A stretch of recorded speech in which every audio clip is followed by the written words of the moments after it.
Let's talk trailers, and we'll watch a dash cam video that'll just kind of make you shake your head.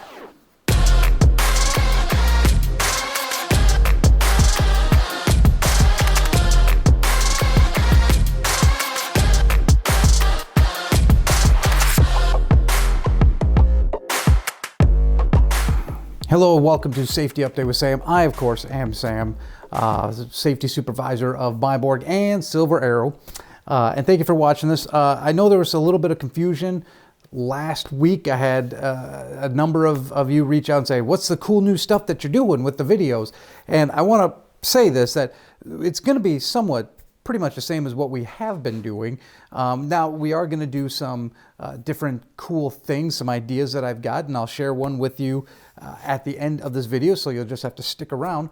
But for the most part, I'm going to be in the studio here, kind of like what we did before. The only difference really is I'm going to kind of more have like a theme, so to speak, or I don't know, like just something that we all need to kind of keep an eye on. And the other big thing is I'm going to be sharing these videos now with operations as well, so that we're all on the same page. Like the video I sent to you guys last week or 2 weeks ago now maybe, I was talking about building a foundation. And now granted, we do have a foundation here, like that's not it, but there's just some cracks in it because we have some different beliefs on things. And I've heard you guys say one thing and operations have said another thing. And so I just kind of want to get us all on the same page. Because then, like I said, once we have that foundation, we can build on that. So, and in any trucking company, safety is a great foundation to build on. The safer we are, the more successful we'll be. And I can prove that. I can. If you are a safe driver, you will be a successful driver. And that's what I want to kind of get across to everybody, just not even you guys, because, you know, majority of you are doing everything very safe, and I appreciate that. But I want to make sure operations is all on the same page. Like, this is what we're talking about. This is what we're focusing on, and things like that. So again, there's not going to be like this big wow, like new studio or special effects or, you know, pyrotechnics or anything like that.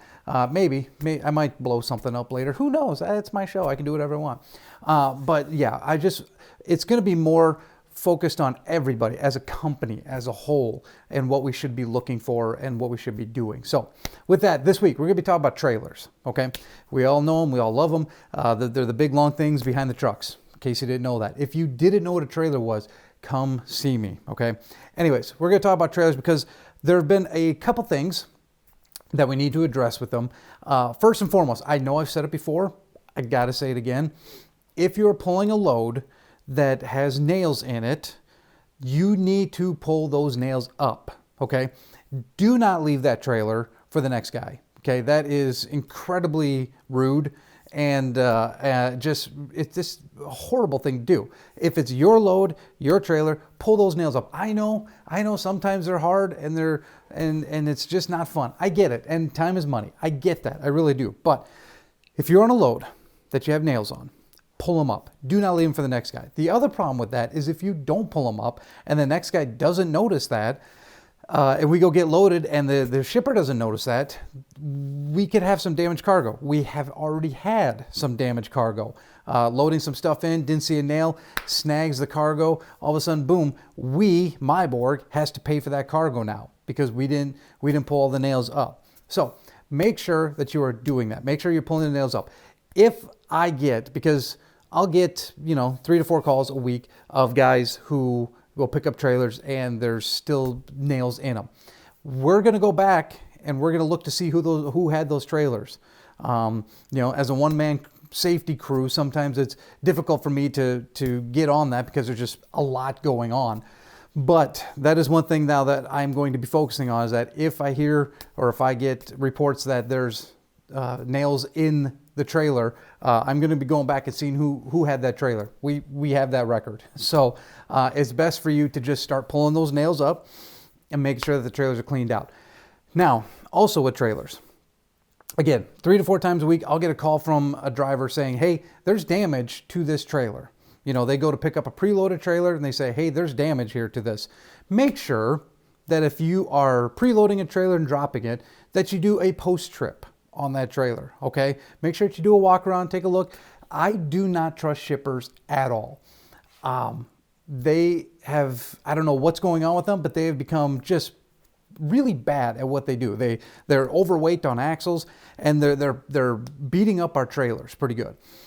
Make sure that you do a post trip on that trailer, okay? And on the flip side, if you are picking up a preloaded trailer, make sure that you're doing a pre-trip on it, and do a pre-trip on the empty trailers too. But a lot of times guys will just kind of assume that a preloaded trailer is good to go. Do not assume that, okay? I know there are times when a preloaded trailer is loaded, it's dark, they drop it, they really can't get a good view of it. You go pick it up in the next day, it's light out, you can really see like some cracks and seams, or sometimes just flat out holes in the side of a trailer.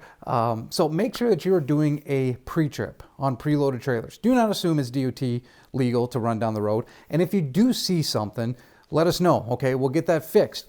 But don't just kind of keep passing the buck. Again, I know time is money in this thing, but we need to make sure that we have the good equipment out there. So for the simple purpose that, so if you get pulled into a DOT scale or you get pulled into a DOT inspection, you don't get a fine, or you don't get a violation, or you don't get put out of service because, you know, there was a nail in a tire or something like that, and you have a flat tire. That just takes your time away from making money. So make sure to do that 15 to 20 minute pre-trip on a trailer.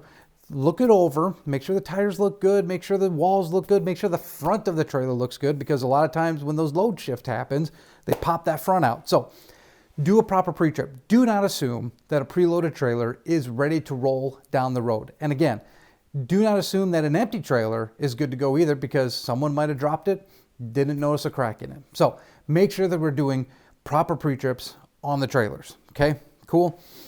And then one other thing with trailers before we get to some dash cam is make sure that the cables from the truck to the trailer, the air lines, the electrical lines, all this stuff, make sure that they're not scraping the catwalk, okay? Make sure that they are hanging loose and not touching anything, because if they are, that's a DOT violation. Now they're on bungees right now on the back of the trucks, or lines or something like that. If we need to tighten those up, we can, okay? Just let us know, let the shop know. They can tighten that up. I know there's some methods that you guys can do out on the road to kind of tighten them up as well. Cool. Just make sure that they are not hanging and scraping any part of the truck, because that could eventually rub a hole in the line. Then you got an air leak, or your light electrical goes out. And then again, you're stuck at a DOT weigh station or DOT inspection, you're getting a fine, or you're getting a violation, or being put out of service. And that's just something that nobody needs, okay? So make sure, again, to recap, make sure that you're pulling all the nails out. Make sure you're doing pre-trip and post-trips on the trailers when you drop them and pick them up. And make sure that the lines between the truck and the trailer are not scraping, okay? If you have any questions about that, let me know. Cool? All right, so now let's watch some dash cam footage.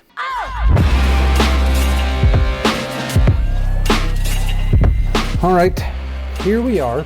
I don't remember where we're at, but it looks beautiful. Looks like a fantastic day out there. And our driver's driving down the interstate system, and we're going to take a look at something our driver does completely. He does pretty much everything right in this video. And again, it's one of those that will just kind of make you go, what exactly were they thinking? So let's go. We're driving. We see a truck coming up on the entrance ramp, so our driver gets over in the left-hand lane to allow that truck room to merge in. Perfect. Doing everything perfect there so far. Everything's going great. Truck's come to the end. He's accelerating up. He's behind the other semi-truck, and the truck comes over, and he doesn't stop coming over. He just keeps on going. And again, this just proves a point that I've said before, that you can do everything right in a semi-truck, and still there's just craziness that'll happen around you. So if we go back here, I want to say good job to this driver here, because first off, he's in the right lane. He sees that truck coming on. He's looking ahead. That's one of the big things that I harp on a lot of guys, is that make sure you're looking ahead. Don't just look at the front of your semi-truck. Make sure that you're looking up ahead so you can react to what's going on and anticipate what these other drivers are going to do. I've already told you that these drivers in cars, and quite frankly, a lot of other semi-drivers, are just not good. They're not good drivers. They don't know how to react around you guys. They don't know what to do. And in this case, the guy doesn't even look at us. Now, we have these massive black trucks rolling down the road. I don't understand how we are missed. I really don't. But in this case, the guy just doesn't do it. But our driver is looking ahead. He sees that truck coming up, gets over to the left because he can. Now, obviously, if you can't get over to the left-hand side, just slow her down. I know that that truck has to merge in with you, and I've had this conversation multiple times with drivers. I know, let's just say the left-hand lane was occupied, and our driver couldn't get over. I know, okay, I know the rules of the road say that that semi-truck has to merge in with us, okay? We have the right-of-way, that truck has to come in with us. In a situation like this, what do you think would probably be the best thing if we couldn't get over to the left lane? Should we make that truck try to merge in with us, or should we slow up and let the truck in? Okay, so instead of going 68 miles an hour, now we had to drop down to 60 to let the guy in. He'll get in, he'll move on, and we'll keep going on our way. We can get back up to speed. I hope you picked slowing down, because that was the correct answer. I've seen dash cam footage of guys racing cars. I don't know, because we have the right of way. Yeah, okay, you do, but at the same time, you potentially are putting yourself in a dangerous situation. So in a situation like this, the left lane was open, so we went over. But if it wasn't, slow down. Let that pickup truck in. Let him merge. Let him get on his way. But in this case, we did everything right. Got over to the left. The pickup truck comes in. Now, the one thing here, and we'll stop it right there. Good job to the semi-truck driver for noticing that this guy was not going to be looking for him. I don't know what the white pickup truck was looking at, but he didn't overreact. The semi-truck driver, our driver, slowed down. You can't really tell, but I saw in the more detail-oriented dash cam that he slowed down. He didn't jerk the wheel over. He simply got over to the shoulder, let that pickup truck go in, and then got back on.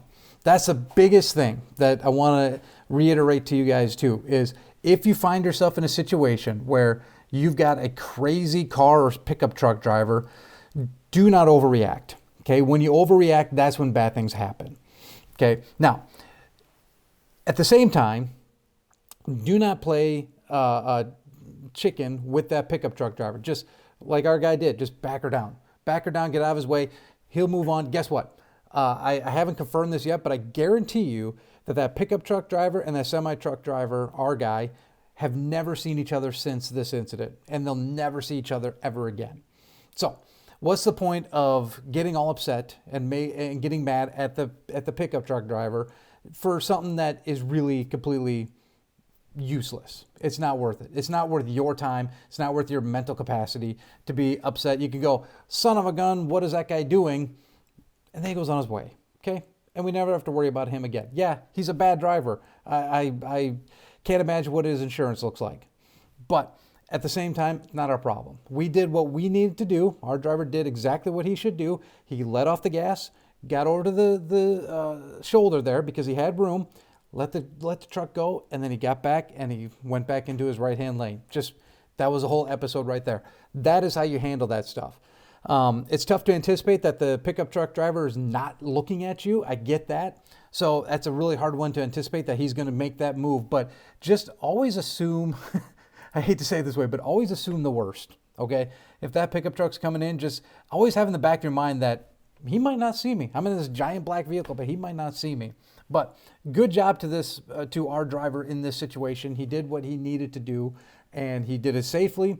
He did it without, jerking the wheel, slamming the brakes, or anything like that. He pulled off a very good evasive maneuver and saved the equipment, saved the cargo, and was able to go on his way. So, perfect. That's the way you do it. And again, just don't trust those cars out there. I don't know if they know what they're doing. I don't know. I can't do it. But anyways, so again, if you have any questions about anything we talked about here today, feel free to reach out to me. My contact information is at the bottom there. And so one thing I was teasing you about at the beginning, one idea that I've heard from some of you that you would be interested in, is you always seem to have questions for the mechanics about some of the equipment, how some things operate. So we're going to do a safety update video, and it's going to be Ask a Mechanic, basically. So if you have questions for any mechanic, it doesn't have to be like personalized mechanics, just any question for the shop or the parts room or anything like that, text me, email me. Don't call me because I'm not going to write it down, but text me or email me any questions that you might have. And soon we will have a Ask the Mechanic or Ask the Shop safety update where you can get some of your questions answered. And yeah, so if you do have questions, email me, text me. My phone number at the bottom here, also you can text that. That goes right to my cell. So text or call it. But yeah, so if you have questions for the shop, let me know, okay? And as always, make sure that you drive safe.